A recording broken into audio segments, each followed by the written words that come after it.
बच्चों, आज हम सादृश्यता परीक्षण जो कि शब्दों पर आधारित है, इससे संबंधित प्रश्नों को करेंगे। तो इसमें होता क्या है, जो ये चार पद दिए हुए हैं, एक जगह क्वेश्चन मार्क है, ठीक है। तो इन दोनों में जो आपस में संबंध है वही बाद वाले दोनों में होना चाहिए। और जो ये क्वेश्चन मार्क है, इससे संबंधित यहाँ पर जो संबंध आएगा और वो इन चारों विकल्पों में से कोई एक होगा। तो जैसे चलिए क्वेश्चन करके देखते हैं, तब आपको और अच्छे से समझ में आ जाएगा।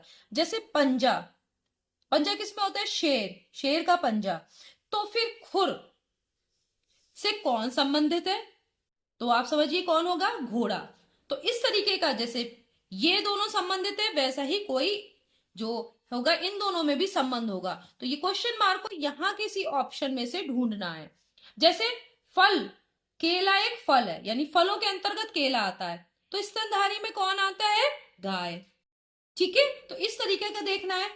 देश और राष्ट्रपति, यानी देश में राष्ट्रपति का जो स्थान है वही राज्य में किसका होता है? आपको पता होगा, राज्यपाल का। ठीक है, तो आपने इसको कर लिया। सूर्य क्या देता है? प्रकाश। अब आप देखिए, सूर्य प्रकाश देता है, तो अध्यापक क्या देता है? विद्यालय, कक्षा, शिक्षा, विद्यार्थी क्या देता है? शिक्षा। तो ये आपका सही हो गया।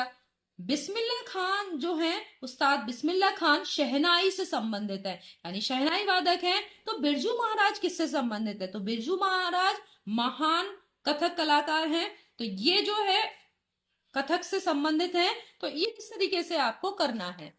अगला देखते हैं, अमीर और गरीब, ये दोनों अपोजिट है, यानी विलोम है। अमीर का विलोम है गरीब। तो दयालु का कौन होगा? निर्दयी। ठीक है, निर्दयी, मरीज, भिखारी, क्रोध। तो क्या होगा दयालु का? निर्दयी। जंगल में पेड़ होते हैं, आप जानते हैं। तो नदी का किससे संबंध है? नाव। ठीक है, जैसे जंगल के अंदर पेड़ होते हैं, वैसे नदी के अंदर नाव। पिकनिक, गांव, पहाड़ ये नहीं होगा। आरी से हम लकड़ी काटते हैं, तो सब्जी किससे काटते हैं? चाकू से। तो ये संबंध आपको समझ में आ रहा होगा। सुख दुख ये क्या है? विलोम है। तो आशा की क्या होगा? निराशा। ठीक है, जाड़े में हम स्वेटर पहनते हैं, तो भूख लगने पे क्या करते हैं? भोजन करते हैं। तो ये समझ में आया? आसान है, आप इसे अच्छे से कर लेंगे। ये क्या है? सादृश्यता परीक्षण, जो कि शब्दों पर आधारित है, इससे संबंधित प्रश्न है। तो इसमें आपने देखा कि किस तरीके से किया था। नेक्स्ट वीडियो में हम शब्दों पर आधारित सादृश्यता परीक्षण के कुछ और प्रश्न लेकर आएंगे, तो आप और अच्छे से समझ पाएंगे। तब तक के लिए धन्यवाद।